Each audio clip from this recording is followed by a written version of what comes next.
Lors de la formation régionale du RFLD tenue à Dakar du 10 au 12 novembre 2025, professeur Kaloumé Bewa Prince a animé une session dédiée aux instruments régionaux clés de protection des droits humains. Il a présenté les principaux protocoles africains, la Charte africaine des droits et du bien-être de l'enfant et de la Convention de Kampala sur les personnes déplacées internes. Dans le discours des féministes africaines, elles ont tendance généralement à dire la femme africaine. Bien entendu, partant de l'idée que l'Afrique est une, mais juridiquement, c'est un concept qui n'existe pas.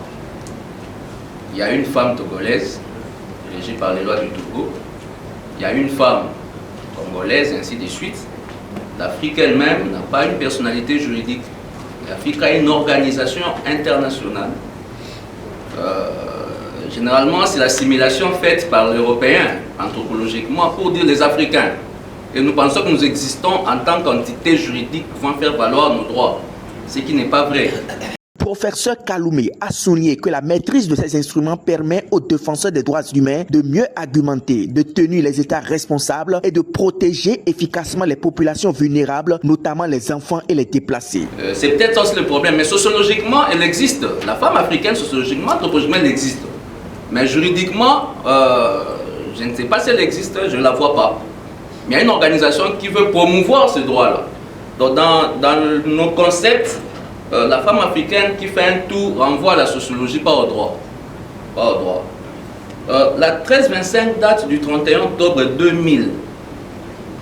Généralement, quand le Conseil prend de ses résolutions, il y a une dernière phrase qui revient systématiquement.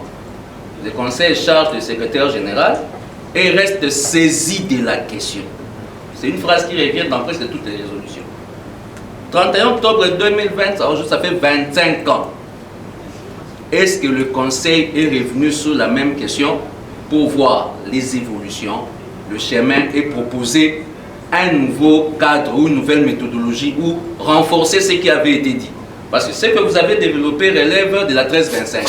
Mais ça fait 25 ans.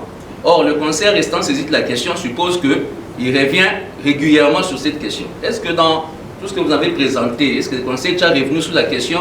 Si oui, qu'est-ce qu'il a proposé pour la suite? Dans un contexte de crise et de déplacement forcé en Afrique, cette session a renforcé la capacité des participants à utiliser le droit comme outil d'action et de plaidoyer. Au cours de cette formation régionale, cet homme a fait preuve d'une remarquable capacité d'interaction, ce qui le positionne parmi les participants les plus engagés sur les questions de droits humains. Vous avez dit dans votre exposé qu'à Belém, le multilatéralisme est mis en mal.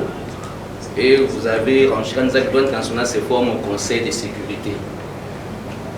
Je note que le droit international se forme entre les États et au Conseil de sécurité, c'est le droit dérivé. Donc les États ont déjà créé le droit par le traité. Mais la question, c'est lorsque vous avez parlé de l'érection d'un système supranational. Un système supranational, vous ne nous avez pas dit comment nous allons y arriver. Dès lors qu'on a un mécanisme que vous avez salué vous-même qui est la Cour, mais vous nous dites que nous pouvons être en sécurité, ou les défenseurs ou les autres peuvent être en sécurité si les États créent un système supranational. Comment y arriver? Une véritable fierté pour le RFLD qui compte dans son escarcelle des personnes éclairées d'un tel rang.